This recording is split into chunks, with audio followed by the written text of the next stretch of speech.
All right, it is Wednesday, March 25th. I am here with the lovely, the talented Abby Huntsman. Hello, Abby. Hey, Brian. This is my favorite part of coming back to The View is the podcast. Well, thank you very much. I feel relaxed. It's my favorite part of The View, too.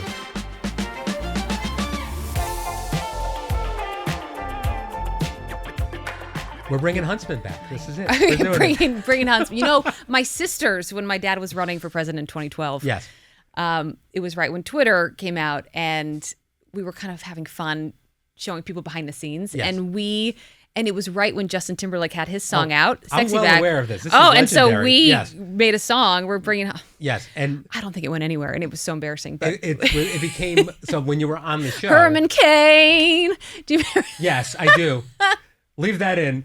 So this became iconic for fans of the show when you were here because they dug it up when you were on the show. Oh, so do you remember that old podcast Deja The View that used to be yes, on? Yes, they're great. Yes. Every show they would end by playing a clip of you doing that. Bringing they would Huntsman back. They would say, "Hit it, Abby," and then they would start doing that. And your fans were the little hunties. That is the cutest. It was the best. Now I've got 3 fans, depending on the day, which are my children. Not really sure what to. I showed my kids a photo on Monday of the show. Yeah. And I said, "Oh, like, what do you think?" And my son goes, "Well, you look kind of pretty." Oh, and he's a 6-year-old. I said, "Hey, kids say the darndest things, though. I love it. They humble you." My 11-year-old Lily was saying, because I was mentioning who's on the show, and we talk about what my day is like before I go in and what's going to happen. And I said, well, we have one of our older hosts coming back. You remember Abby? And she was very young when you were on the show. And she's like, I do. And she goes, that's so funny. She left because she just had babies. And now she's filling in for Alyssa, which is pretty great. They're smart. Your girls are real paying smart. attention. And now they're older. 14 and 11. It's funny. Your kids get older and you don't think that you're getting older. I know. And you look in the mirror, you're like, wow, like it's been How 5 did that years happen? for me too. Well, you have not aged a day. You're very doing nice. great. Hair and makeup really helps. Well, I took that for granted when I worked at the show every day. Mm-hmm. And now that I'm mom, like I look like I'm in a garbage bag most days. Let's talk about the fact that you're here. So I have to say, you were the first person I called when I knew that I had a maternity leave thing going on. That. And because you're family to the show and everyone loved you and we're just excited to have you back. Were you on the fence about it at all? You said yes pretty quick. No, and it's funny. I started my my internship when I was 19 years old at ABC. Yeah. At Good Morning America. I would book cars in the middle of the night and sometimes get yelled at because the car wouldn't show up. And it comes back to the person who booked them, like taking accountability in life was something people don't do anymore. But I worked those long hours and ABC's always been my home. And so when I came back to host The View, I never thought that was ever going to be a possibility.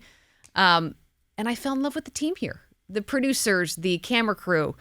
Same with Good Morning America. They're all still there after all these years. We're in a new building, but it's the same people for the most part. And that's what people don't understand in television. You know, there are different chapters of shows. And when I was here, there were some different people here. It was a different time. But the producers, the staff, the camera crew, they've all been the same, and they are my family, and I adore them. You were always lovely to work with, and I think part of it is probably, you're a lovely person, but also I think because you did start by working in these kind of jobs, and you understand what those jobs are, you understand what the people behind the scenes do, how hard they work, and why they do it, and I think that kind of informs. But also, you know, like how you treat people in life, yes, really matters, and I find we're very short-term thinkers these days. You know, we're on social media. We're always kind of thinking in the moment. We're not thinking long-term about our lives. Mm-hmm. And the way you treat someone when you're a 20-year-old interning, you don't know if 20 years later you're going to end up working with that person. Maybe your boss ends up working alongside you. Maybe they're working for you. You never know what happens in your life. And it's so important to just treat people with respect, with kindness. And that's what you've all done back to me on the show. And I find when you ask me to come do it again, it's like I love being back with my family. Yeah. There were some hard times though during that chapter. So that's why I was open and honest when I left. Yeah. The air's much lighter now. I'm glad to hear it. It's, you know, as I say, they're chapters and they're revolving doors at times of people that come in and they go. Well, you know, as soon as you announced you were coming back on, I started to see the old articles come out and they were saying, you know, Abby left because it's toxic and now she's back. So what happened? What they don't know is how much I love you all. Thank you. And I hope it's reciprocal. But even like your share floor with Good Morning America, I was just hugging my friends from when I interned here at 19 years old, and they're still here doing their job, and they love what they do. I think often in media, they don't get the story completely correct. I think that's fair to say about when you left and here. there was a lot more to that story. And these are hard jobs. There's no part. I mean, oh my gosh, this week has reminded me of that. Yeah. Oh my goodness. These are hard jobs, especially, I have to say, being in the conservative seats on this show is one of the hardest jobs in all of television. There's no question about that. And I think, so there is a stressful part of it. But that being said, but who you work with, it matters a lot. And coming back in, like I said, it really does feel like there's a love and more of a lightness. Well, even seeing you and Whoopi together, I was so nice the first day. Whoopi. I know you do. I always have, and it's funny. Even Joy, it's we can think differently about the world or our politics, but I actually think in most cases with Americans, there's a lot more that brings us together than further apart. We're just at a time when we have to fight. We have to be angry at each other for everything. But, Joy, Whoopi, the cast is great. And I'm having a lot of fun right now. I forgot, though, my gosh, this show's hard. This show's hard. The especially, topics are hard. Yes. Trump makes it impossible to sometimes do our jobs. We were laughing about it because, when you were here, we were talking about Trump every single day. You were here in the first Trump term, and really one of the most heightened times to be on The View. You're part of that cover at the New York Times when we were the most important political television show. I have that hanging on my wall. I have it on mine too. And I was so pregnant. I looked at it, I'm like, I think it was like a week before I delivered my twins. I mean, finally I make it to a cover of a magazine and I'm literally about to pop. You look great. Beautiful. But it's funny because when we were talking when you were here on Monday, the first topic we did or the second topic we did was talking about Trump's reaction to Robert Mueller. And I don't think we've mentioned. I thought you guys were playing a prank on me. I don't think we've mentioned his name since you left. No, I talked about him for a year every straight single day. The Mueller report, the Mueller report. And then the next time I come back, we led with a Mueller story. Yeah. Which, by the way, condolences to his family. Yeah, of course. No, that. But just in general, in media across the board, I think it's hard for a lot of people to get the story right to cover someone like whether you love Trump or you hate Trump. Yeah. It's just a really divisive and sensitive time. These topics aren't easy. They're not easy to talk about at the dinner table with your family, let alone coming out in front of millions of people on camera and in an unscripted way. And I find now when I'm coming back to the show, I'm in a different phase of my life, and we've talked about this before. But all I want to do is be honest about how I'm feeling. I don't represent the Republican Party. I don't represent any person. I'm here as me. Yeah, I'm here as agenda. Abby. No agenda. Yes. And I think there are a lot of people out there that don't necessarily fit in one box or another box. They don't check every single of the boxes of a party. I just want to be myself. How have you changed politically in the time in the last 5 years? I mean, because the world's changed so much. I mean, COVID and everything that's happened afterwards. You were always right of center, but where are you now? Have your politics gone in one direction or another? I'm so much more secure on what I believe and what I care about and my politics.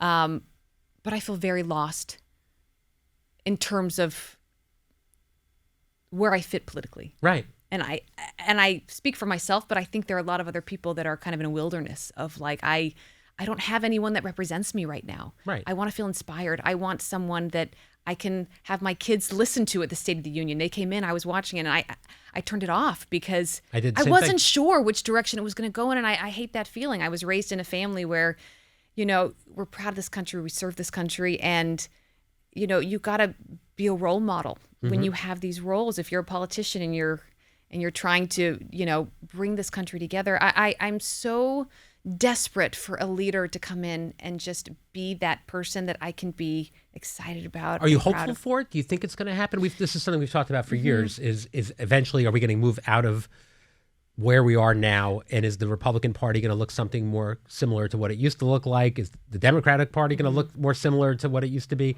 What do you see? I think we're getting closer to it. When 2016 hit, it was at the height, and Trump just nailed his timing because the country was ready. They wanted someone that gave it back to the liberals, and he has given them that. I now think people are feeling exhausted. They're feeling tired by it. And as much as moderates come across as weak and boring, they actually get things done. Yeah. So we talk about the government shutdowns. I was thinking about it because we're still in a shutdown. It was Newt Gingrich who had the first government shutdown right. back in 1994. At that point, it was like a shock to the system. The markets, the bonds, everything was going crazy. And now, no one cares. It doesn't even move. You care if you're not getting a paycheck, but it's like this has become so normal. It's another Tuesday for us. Yes, I hate that. There's almost nothing that can hate that. be a shock to the system anymore because Yeah. we're used to craziness every single day. So I'm sort of I'm a mixed brand. I find I'm conservative on things. I'm libertarian on a lot of stuff. We have so many problems here at home, infrastructure to name a big one, Right. that we're not even focused on. Well, we've been talking about the and war. I'm liberal on some other things. It's been a really heavy week with topics, and we've been talking about the war and the shutdown and things like that. But what I've appreciated is something you've brought, which is not new to you, but framing everything really through your experiences as part of a military family and what that means. And you've mentioned you have brothers serving.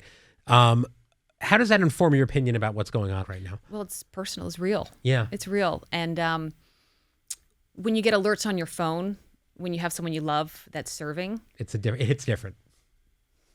like I'll go, yeah, it does. And I wake up every day and you just hope that our men and women are okay. You hope that they're getting through this because they're not making the political decisions. And I was trying to talk about that on the show today, which is you get a 2-minute soundbite and you don't always get to say it exactly as you want to say it. But they are doing what they are told, and they are the most badass That's right. military in the entire world, and that is what makes this country still the best that has ever existed. So the news hits you differently. When Trump speaks, it hits you differently. And it's that much more important to feel like we have a plan, to feel like if we're going into Iran, which we can all agree, like, yes, we want a safer country, but what is our strategic plan? When are we getting out of here? What are we doing there? I want them to come home safe, and I want us to move on to make this country the best that it can be. It's something I've talked about. I'm sorry to get emotional, but No, it's of course. there are just so many military families where it's like it's not just getting another headline There have been news. casualties, and it's terrifying. Yeah, I can't imagine if I had someone Yeah. that was that close to me serving right now. And So it's hard because on one end it's like, well, I don't agree with that decision. right, but you have But to I root also for love their what they're success. doing, and yes. it's hard to get that right on the show. But that's sort of what I've been trying to. Well, it's something that communicate. to a person, everyone at our table wants the U.S. and the U.S. military to be successful. That doesn't mean they're not frustrated by the decisions that are being made, but they're never rooting for failure. They're never rooting for Yeah, right. Yeah, it's Yeah, not that. But But it's important, you're right, as we talk about these heavy topics, so much of America is military. They're veterans. Yeah.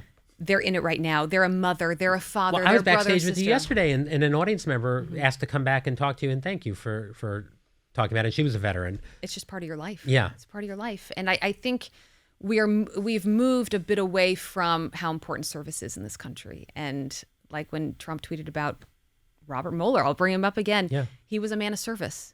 You can agree with him or not agree with him, but I am so desperate for someone to lead this country that shows that respect again for people that give their life to make this country better.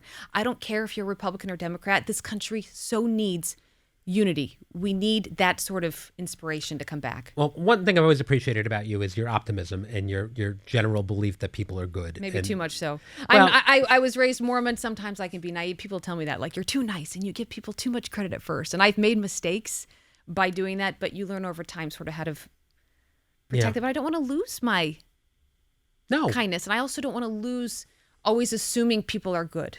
Yes. Because I do think there's goodness in everyone. It's just a matter of whether they find that or not. Absolutely. Speaking of that, you were raised in the Mormon church. This is something that you've talked about a lot when you were here, but you left when you were an adult. And now Mormonism is kind of all over pop culture in a strange way now. How do you feel about how Mormons are portrayed in the media? Do you feel like it gives an accurate representation? Do you feel like, how does the church feel about it? What do you know? I don't think the church likes it one bit. Yeah. At all. I think they would rather none of those shows are aired. I can see why it's people's fascination because it's like, you want to know what's going on there. It's a strict religion and something that whenever I meet someone who's been in the church that's left, it's like an unspoken understanding in a bond. It's a little bit like Scientology where like there are things that you've experienced that you know the other one has. Right. And I respect the church so much. There's so many wonderful Mormons and I've made the decision to leave the church. I've married my husband who's not Mormon. But I feel a bit for, by the way, I watch the shows and they're very entertaining and they're fun to watch, but I do feel for them sometimes because when you're raised Mormon, as I was, you're a bit more naive. You know, you're not raised in the Upper East Side of New York City or in Brooklyn. It's not like you're seeing the world in the same way. We have very strict rules. You're not able to drink. You're not able to have caffeine. No stimulation, no sex, none of those things. So you put people on a reality show when they're 19, 20, and it's like, it's a whole new world. I remember I moved to West Philly for college, and I was, again, my naive self thinking everyone's good and it's all great. And my eyes were opened very quickly to a different world. My wife grew up in a very rural part of Virginia and went to NYU for college. And it was her first time ever going to a city, really, when she came to college. And the story she'll tell me that she was the same kind of naivete, and she has none of that now. But at the time, I remember, like, you know, she thought Broadway was like one theater in the city. She definitely went on a couple of dates with a girl without realizing they were dates. She's just like she's paying for dinner. This is nice. Like, it just was. I think I probably did some similar things. Yeah. I remember in West Philly, because there's a real homeless population there, and it's sad. But I always felt so sad for their situations. I remember opening up my purse and I would give them $1 or whatever. And my friends would say, you can't just open your purse like that in downtown Philly. Like, people are. And so I learned quickly, but I remember there was a guy who had a needle in his arm and told me he had to get back to the hospital and he needed to get a bus ticket. So I gave him a couple dollars, whatever I had in my purse. And then I was on a date a few days later and the same person came up with the same story. And I was thinking, well, you know, I really want to believe all these stories are good and and I want to help them. I think it's good to want to hold on to that. And I still do. Yeah. But there is, when you grow up in these stricter religions, a bit of naivete. Yeah. And you have to learn as you grow. Like, there were so many terms my husband had to teach me, like sexual terms of like, I don't even know what any of this means. Still to this day, there are times on the show where I'm like, I'm going to ask Joy later what this means because I have no idea what they're talking about. Joy's very good for the sex jokes. That's right, though. I'm still pretty innocent. Yeah. Well, you can't get the innocent and the Mormon out of the girl, even if they leave. It's part of your charm. I think it's great. Other things that happened on the show this week, we had the American Idol hosts on yesterday, and you were very excited about this. And I'm bringing this up because it's driving me absolutely crazy. Yeah. There's so many things written about this show every single day. Brian, your job is so hard. You know. Best thing about it is nobody wants it. But the thing that always comes to me, but there's all these articles saying that Joy refused to sit down with Carrie Underwood and walked off the show. And it's making me nuts because it's complete BS. We had 3 guests. I never put everybody out there. You came to me and said you love American Idol. I love American Idol. You were very excited to do it, so I put you in it. I listen to country all day, every day. This is probably one of my favorite parts of the week. So thank you for letting me sit there. I was thrilled to have you in it. I love it. Yes. It's one of the best shows on television. So that is why you were in the segment. Thank you for a lifetime experience I will never forget, Brian. There you go. There you go. So stop writing articles saying Joy was refusing to sit in the segment. Right. My goodness. There are a lot of other things going on in the world that are more important. No one's caring about that. No. All right. Alyssa, of course, is out on her maternity leave. I'm so happy for her. Yeah, I'm so happy for her too. And she's having a great time with the baby. But you know what it's like to have children working at The View. Do you have any advice for her on how to manage that? I'm clutching my necklaces. These are my daughters that they gave me this morning as good that's luck. So These little gold charms. They're my world. They're my life. And I actually texted Alyssa last night because when I did this show a few years ago, my babies were 3 months, not even born yet some of the time. And then Isabel was 1. So when I'd get home, it was a different situation. Now I have 3 6-year-olds. That's crazy. And it's exhausting. So I get home, like last night, I'm thinking, I still got to do dinner, bedtime, baths. My head was just spinning. I'm getting the rundown for today about Iran. So I texted Alyssa yesterday. I said, just FYI, get your sleep now because you used to go home and you had her dogs, but it's going to be a new world when you get back here. In a way, it's wonderful because when you get home, you kind of shut it off and you're reminded of what's important. Yeah. Yeah. The other thing is they're sick all the time. Yes. I was sick for 5 years. I have a cold now. Yeah. So that would have been hard doing The View every day being sick. No, it's hard, but it's Joy always says that Barbara Walters used to tell her and tell everybody that this is a show made for mothers because you can do it in the morning, you can go home, spend time with the kids and do all that sort of stuff too. But it was actually good for me when I was pregnant with the twins. I have bad health anxiety. Mm-hmm. And I think I really would have struggled not coming in here every day and being stressed about the job and focused on the issues, because I would have thought about my body, something's wrong. And the pregnancy went really fast for me. Because everything goes fast when you're doing this I stuff. thought I was going to go into labor on the air. I'm shocked I didn't, with all the stress we have every day with the topics. But I still remember, I don't think I knew you were pregnant then, but you were pregnant while you were Lady Gaga wearing the meat dress. you guys about killed me.